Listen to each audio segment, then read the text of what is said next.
10 محرم کا روزہ رکھنا مسنون ہے، 7، 11 کا یا 9 کا شامل کر دیا جائے۔ حضور جب تشریف لائے مدینہ المنورہ میں تو حضور نے دیکھا کہ یہود روزہ رکھتے تھے، تو پوچھا تم روزہ کیوں رکھتے ہو؟ تو انہوں نے کہا کہ حضرت موسیٰ علیہ السلام کو قبطیوں سے اس دن نجات ملی تھی۔ تو فرمایا حضرت موسیٰ علیہ السلام کا حق ہمارے اوپر زیادہ ہے۔ تو حضور نے روزہ رکھا اور پھر فرمایا کہ اگلے سال اللہ نے چاہا تو ہم 7 ایک روزہ اور شامل کریں گے، تاکہ ان سے مشابہت نہ ہو جائے۔ عددی مشابہت سے بھی بچنے کے لیے حضور نے کہا کہ ہم 2 رکھیں گے۔ تو روزہ اگر عاشورے کا رکھنا چاہیں تو اس کے لیے سنت یہ ہے کہ 7 یا 9 کا شامل کریں یا 11 کا شامل کریں۔ تو جو افضل ترین روزے ہیں ان میں سے عاشورے کے روزوں کا بھی شمار ہوتا ہے۔ تو اگر ممکن ہو تو جن کو اللہ نے صحت عطا کی ہے، تو آج کل اتنی شدت کی گرمی بھی باقی نہیں رہی، تو وہ یہ روزے رکھیں، ذکر و فکر کے اندر ان ایام کو گزاریں، اپنے والدین کی قبروں پر، اعزاء و اقرباء کی قبروں پر ہر جمعے کو جانا چاہیے۔ اس کے علاوہ بھی جب موقع ملے، یہ رواج جو پیدا ہو گیا ہے کہ 9 محرم کو یا 10 محرم کو مٹی ڈالنے کے لیے وہاں قبرستان میں جایا جاتا ہے، یہ 8، 10، 15 سال سے شروع ہوا ہے، جبکہ اس کی کوئی اصل نہیں ہے۔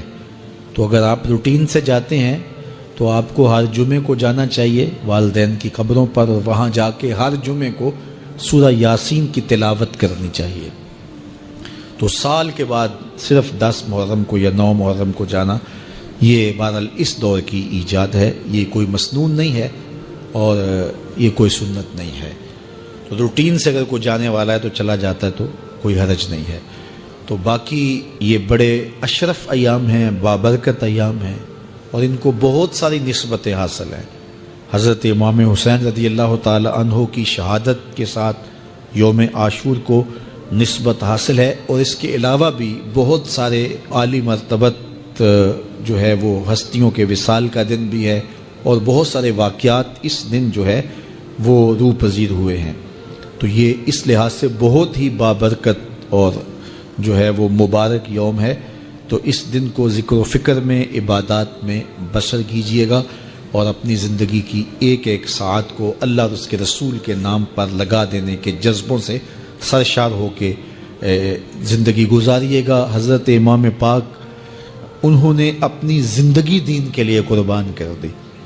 تو یہ 10 محرم ہمیں سبق دیتا ہے، اور ہم اس دن عہد کرتے ہیں اگر انہوں نے اپنے بچے بھی قربان کر دیے اور اپنی اولادیں بھی بھوک اور پیاس میں قربان کر دیں، تو آقا کریم نے فرمایا لوگو میں تمہارے اندر وہ چیزیں چھوڑی ہیں، اگر تم ان کو مضبوطی سے پکڑ لو تم کبھی بھی گمراہ نہیں ہوگے۔ جس طرح پچھلی امتیں انبیاء علیہ السلام کے چلے جانے کے بعد دوبارہ گمراہی میں پلٹ گئیں، گمراہی کی طرف چلی گئیں، تو ایسا نہیں کہ تم بھی گمراہی کی طرف چلے جاؤ۔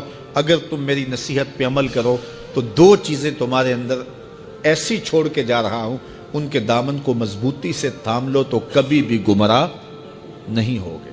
ان میں سے پہلی چیز کتاب اللہ، اللہ کی کتاب، اور دوسری بھاری چیز جو میں تمہارے اندر چھوڑ کے جا رہا ہوں وہ میرے اہل بیت نبوت ہے۔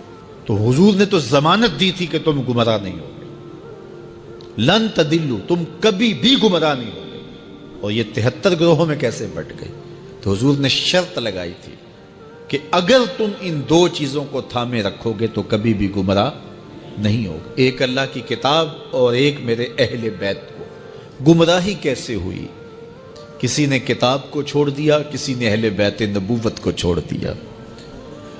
گمراہی تب ہوئی کسی نے کتاب کی بات تو کی لیکن اہل بیت کا بغض سینوں میں پلتا رہا، اور کسی نے اہل بیت کے نام کی دہائی تو دی لیکن کتاب کے پارے بھی پورے نہ مانے۔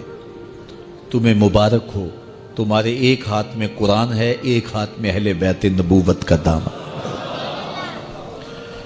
تو جس نے کتاب اللہ کو چھوڑا وہ بھی گمراہ ہو گیا، اور جس نے اہل بیت کے دامن کو چھوڑا وہ بھی گمراہ ہو گیا، اور جس نے دونوں کے دامن کو پکڑ لیا تو وہ کامیاب ہوا، بامراد ہوا اور ہدایت پہ گامزن۔